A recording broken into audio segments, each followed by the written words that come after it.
जय माता की प्रिय भक्तों, माता रानी का आशीर्वाद सदा सर्वदा आप सभी पर बरसता रहे और माता रानी की कृपा से आपके जीवन में कभी कोई कष्ट न हो। इसी कामना के साथ में चलिए शुरू करते हैं देवी भागवत पुराण का तीसरा अध्याय। तीसरे अध्याय में देवी महात्म्य का वर्णन है।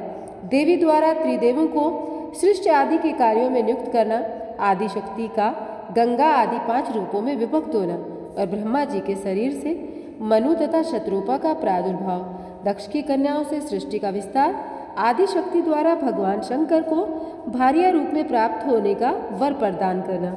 तो चलिए शुरू करते हैं माता रानी का नाम लेकर के आज का अध्याय। और हाँ, आप लोगों से हाथ जोड़कर एक निवेदन करना चाहूँगी कि कमेंट बॉक्स में लिख दीजिए जय माता की। माता रानी सदा आपकी रक्षा करे। और हाँ, चैनल को सब्सक्राइब कर लीजिए ताकि आप आने वाले समय में माता रानी की महिमा का गुणगान इसी तरीके से सुनते रहें। तो इसके लिए आपको चैनल को सब्सक्राइब करना होगा और अपने सगे संबंधियों में शेयर भी कर देना। तो चलिए शुरू कर देते हैं आज की कथा। श्री महादेव जी बोले, जो शुद्ध, शाश्वत और मूल प्रकृति स्वरूपिणी जगदम्बा है, वे ही साक्षात परब्रह्म हैं और वे ही हमारी देवता भी हैं। जिस प्रकार ये ब्रह्मा, ये विष्णु और स्वयं मैं इस जगत की उत्पत्ति, पालन और संहार के कार्य में नियुक्त हैं, उसी प्रकार अनेक ब्रह्मांडों में निवास करने वाले करोड़ों प्राणियों की सृजन, पालन और संहार का विधान करने वाली वे महेश्वरी ही हैं। निराकार रहते हुए वे महादेवी अपनी लीला से देह धारण करती हैं। उन्हीं के द्वारा इस विश्व का सृजन किया जाता है, पालन किया जाता है और अंत में उन्हीं के द्वारा संहार किया जाता है। उनके द्वारा ही यह जगत मोहग्रस्त होता है। प्राचीन काल में वे पूर्ण भगवती ही अपनी लीला से दक्ष की कन्या के रूप में, हिमवान की पुत्री के रूप में तथा अपने अंश से विष्णु भार्या लक्ष्मी के रूप में एवं ब्रह्मा की भार्या सावित्री तथा सरस्वती के रूप में प्रकट हुई। नारद जी बोले, देवेश, यदि आप मुझ पर प्रसन्न हैं और मेरे प्रति आपकी उत्तम प्रीति है, तब नाथ महामते मुझे विस्तार पूर्वक वह सब प्रसंग बताइए जिस प्रकार वे प्रकृति रूपी पूर्णा भगवती प्राचीन काल में दक्ष कन्या के रूप में अवतरित हुई और जिस प्रकार भगवान शिव ने उन ब्रह्म रूपिणी को पत्नी के रूप में प्राप्त किया, जिस प्रकार वे हिमालय के घर में पुनः पुत्री होकर उत्पन्न हुई और फिर त्रिनेत्र महादेव ने उन्हें पत्नी के रूप में प्राप्त किया, जिस प्रकार उन्होंने 6 मुखों वाले कार्तिकेय तथा गजानन गणेश इन 2 महान बलशाली और पराक्रमी पुत्रों को जन्म दिया। श्री महादेव जी बोले, पहले यह जगत सूर्य, चंद्रमा, तारों, दिन रात, अग्नि, दिशा, शब्द, स्पर्श आदि से तथा अन्य किसी प्रकार के तेज से रहित था। उस समय श्रुति के द्वारा एकमात्र जिनका प्रतिपादन किया जाता है, ब्रह्म स्वरूपिणी वे भगवती विद्यमान थी। सच्चिदानंद विग्रह वाली वे प्रकृति रूपा भगवती शुद्ध ज्ञान से युक्त, नित्यवाणी से परे, निर्वय योगियों के द्वारा कठिनता से प्राप्त होने वाली, सर्वत्र व्याप्त रहने वाली, उपद्रवों से रहित, नित्य आनंद स्वरूपिणी तथा सूक्ष्म और गुरुत्व आदि गुणों से परे हैं। उन भगवती की सृष्टि करने की इच्छा हुई। उसी समय रूप रहित होते हुए भी प्रकृति स्वरूपिणी और प्राम्बा ने अपनी इच्छा से शीघ्र ही प्रसन्नतापूर्वक रूप धारण कर लिया। उनका विग्रह निखरे हुए काजल के समान था, विकसित कमल के समान सुंदर मुख था, 4 भुजाएं थी, नेत्र लाल वर्ण के थे, बाल खुले हुए थे और दिशारूपी वस्त्र से सुशोभित, स्थूल तथा उन्नत स्तनधारिणी ज्योतिर्मयी वे सिंह की पीठ पर विराजमान थी।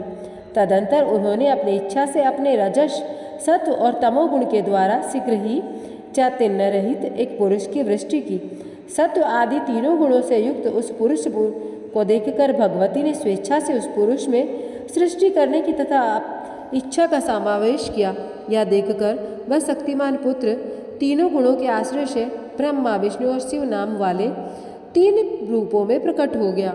इस पर भी सृष्टि नहीं हो रही है, ऐसा देखकर उन भगवती ने उस पुरुष को जीवात्मा और परमात्मा इन 2 रूपों में विभक्त कर दिया। इसके बाद वे प्रकृति अपनी इच्छा से स्वयं अपने को 3 भागों में विभक्त कर माया, विद्या और परमा इन 3 रूपों में प्रकट हुई। प्राणियों को विमोहित करने वाली जो शक्ति है वही माया है और संसार को संचालित करने वाली तथा प्राणियों में स्पंदन आदि का संचार करने वाली जो शक्ति है वही परमा कही गई है। वही तत्व ज्ञानमयी तथा संसार से मुक्ति दिलाने वाली भी है। माया के वशीभूत जीव जब उस परमा शक्ति की उपेक्षा करने लग गया, तब महामुने मोह आत्मिका उस माया का आश्रय ग्रहण करने वाले वे पुरुष भी विषयों के प्रति आसक्त होने लगे। मुनि श्रेष्ठ, उस समय वे उस माया के प्रभाव से अत्यंत प्रमत्त हो गए। तीसरी जो पराविद्या है वह स्वयं गंगा, दुर्गा, सावित्री, लक्ष्मी और सरस्वती इन पांचों रूपों में विभक्त हो गई। उन साक्षात जगत पालिनी पूर्णा प्रकृति ने सृष्टि कार्य में ब्रह्मा, विष्णु तथा शिव को अलग अलग नियुक्त करके मैंने सृष्टि के निमित्त ही आप लोगों को अपनी इच्छा से उत्पन्न किया है। अतएव महाभाग, आप लोग वैसा ही कीजिए जैसी मेरी इच्छा है। ऐसा कहा। ब्रह्मा अनेक प्रकार के विचित्र तथा असंख्य स्थवर और जंगम प्राणियों के निर्बद्ध भाव से उत्पत्ति करें। विशाल भुजाओं वाले और बलशालियों में श्रेष्ठ विष्णु जगत को क्षुब्ध करने वाले दुष्टों का संहार करते हुए सृष्टि का पालन करें। अंत में जब मेरी नाश करने की इच्छा होगी, तब तमोगुण युक्त शिव संपूर्ण जगत का नाश करेंगे। आप तीनों पुरुषों को सृष्टि आदि तीनों कार्यों में एक दूसरे की सहायता भी अवश्य करनी चाहिए। मैं सावित्री आदि 5 श्रेष्ठ देवियों के रूप में विभक्त होकर आप लोगों की पत्नियां बनकर स्वेच्छापूर्वक विहार करूंगी। सभी प्राणियों में नारी रूप धारण कर शंभु के सहयोग द्वारा स्वेच्छा से सभी प्राणियों को जन्म दूंगी। ब्राह्मण, अब आप मेरी आज्ञा से मानुषी सृष्टि कीजिए, नहीं तो इस सृष्टि का विस्तार नहीं हो पाएगा। ब्रह्मा आदि से ऐसा कहकर वे प्रकृति स्वरूपिणी परातत्पर महाविद्या उनके देखते देखते अंतर्धान हो गई और उनका यह वचन सुनकर ब्रह्मा जी ने सृष्टि कार्य आरंभ कर दिया। इधर भगवान महेश्वर उन्हें पूर्ण प्रकृति को पत्नी रूप में प्राप्त करने के लिए संयम चित्त होकर भक्तिपूर्वक तप के द्वारा आराधना करने लगे। अपने ज्ञान नेत्र से महेश्वर को ऐसा करते देखकर वे परम पुरुष विष्णु भी उन्हीं को प्राप्त करने के निमित्त तपस्या के लिए बैठ गए। यह सब जानकर ब्रह्मा भी सृष्टि करना छोड़कर उसी अभिलाषा के साथ तपस्या हेतु निश्चल होकर बैठ गए। इस प्रकार आराधनारत उन तीनों के तप की परीक्षा करने के लिए स्वयं प्रकृति ब्रह्मांड को क्षुब्ध करने वाला भयंकर रूप धारण करके उनके पास आई। उन्हें देखकर ब्रह्मा जी भयाक्रांत हो गए। उन्होंने अपना मुख फेर लिया। वे उनके सम्मुख पुनः गई, तब भी ब्रह्मा जी विमुख हो गए। इस प्रकार वे चारों दिशाओं में क्रम से 4 बार गए। इससे अत्यंत डरे हुए वे ब्रह्मा जी 4 मुख वाले हो गए और भय से संतृष्ट होकर वे तपस्या छोड़कर उसी समय वहां से भाग गए। इसके बाद महान भय उत्पन्न करने वाली वे प्रकृति वहां शीघ्र पहुंची, जहां परम पुरुष विष्णु एकाग्रचित होकर तप कर रहे थे। उन्हें देखकर 1000 सिर, 1000 नेत्र तथा 1000 पैरों वाले वे विष्णु भी उस समय भयभीत हो गए और तपस्या छोड़कर आंखें बंद किए हुए जल के अंदर प्रविष्ट हो गए। इस प्रकार उन दोनों की तपस्या भंग हो जाने पर भीषण रूप वाली वे प्रकृति महेश के पास गई, किंतु वे किसी भी तरह उनका ध्यान भंग करने में समर्थ न हो सकी।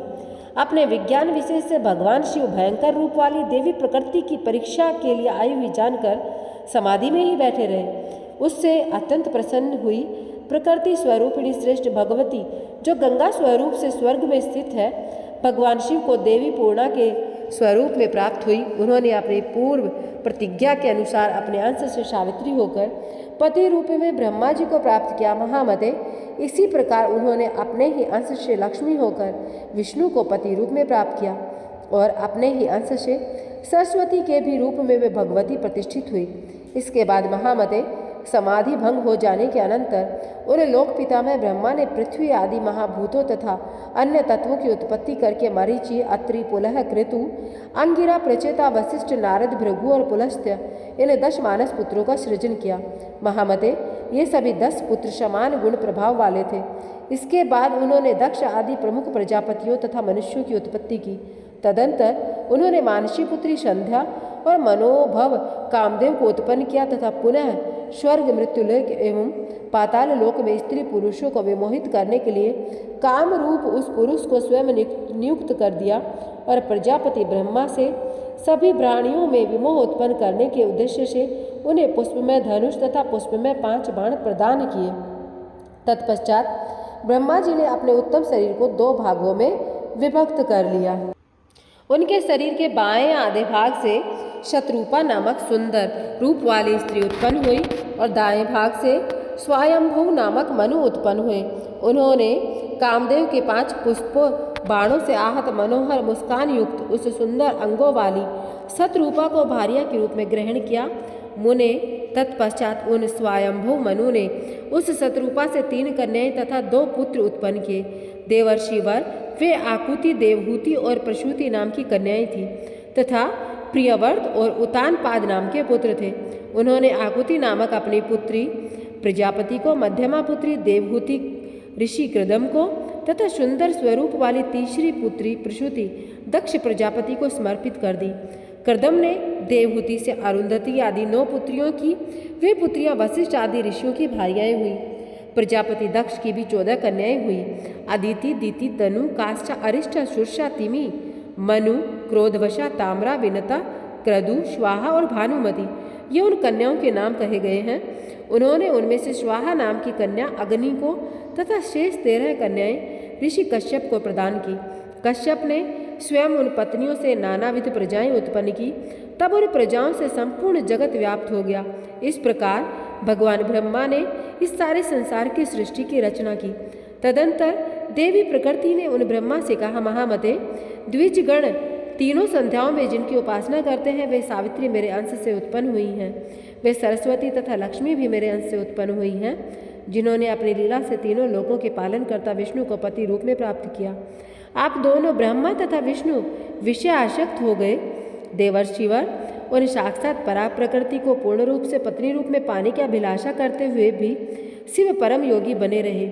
उस प्रकार की तपस्या में रत उन भगवान शिव से परा प्रकृति जगत अंबिका से प्रसन्न होकर प्रत्यक्ष रूप से कहा। प्रकृति बोली, शंभो, आपका कौन सा अभिष्ट वर है, मुझसे वह मांग लो। आपकी तपस्या पूर्ण उपासना से ब्रह्म प्रसन्नता को प्राप्त मैं वह वर आपको अवश्य दूंगी। शिव जी बोले, जिनसे पूर्व में 5 श्रेष्ठ नारियां उत्पन्न हुई थी, वे आप विशुद्ध प्रकृति ही हम ब्रह्मा, विष्णु तथा महेश्वर को प्राप्त होंगी। उनमें से अपने अंश से सावित्री के रूप में उत्पन्न होकर आप ब्रह्मा जी को प्राप्त हुई और अपने ही अंश से लक्ष्मी एवं सरस्वती होकर विष्णु को प्राप्त हुई हैं। किंतु परमा पूर्णा प्रकृति आप स्वयं अपनी लीला से कहीं जन्म लेकर मुझे प्राप्त हो। प्रकृति बोली, दक्ष प्रजापति की यहाँ अपनी माया से उत्पन्न होकर मनोहर शरीर वाली पूर्णा प्रकृति मैं ही आपकी भार्या बनूंगी। जब दक्ष के यहाँ उनके देह अभिमान से मेरा तथा आपका अनादर होगा, तब अपने माया रूपी अंश से उन्हें विमोहित कर मैं अपने स्थान को चली जाऊंगी। महेश्वर, उस समय आपसे मेरा वियोग हो जाएगा और तब आप भी मेरे बिना कहीं भी नहीं ठहर सकेंगे। इस प्रकार हम दोनों के बीच परम प्रीति बनी रहेगी। श्री महादेव जी बोले, हे मुनिश्रेष्ठ, वे परमेश्वरी प्रकृति महेश्वरी ऐसा कहकर अंतर्ध्यान हो गई और शिव के मन में प्रसन्नता व्याप्त हो गई। इस प्रकार श्री महाभागवत महापुराण के अंतर्गत श्री शिव नारद संवाद में महेश्वर दान वर्णन नामक 3रा अध्याय पूरा हुआ और महाभागवत देवी पुराण के 4थे अध्याय के लिए आप लोगों को क्या करना होगा, चैनल को सब्सक्राइब करना होगा और महाभागवत देवी पुराण में अपनी देवी की इसी तरीके से कथाएं सुनने के लिए चैनल को फटाफट से सब्सक्राइब कर लीजिए और माता की कृपा दृष्टि आप सभी पर सदा सर्वदा बरसती रहे। जय माता की कमेंट बॉक्स में अवश्य लिख कर जाना। आप सभी को जय माता की। मिलती हूँ नए वीडियो के साथ।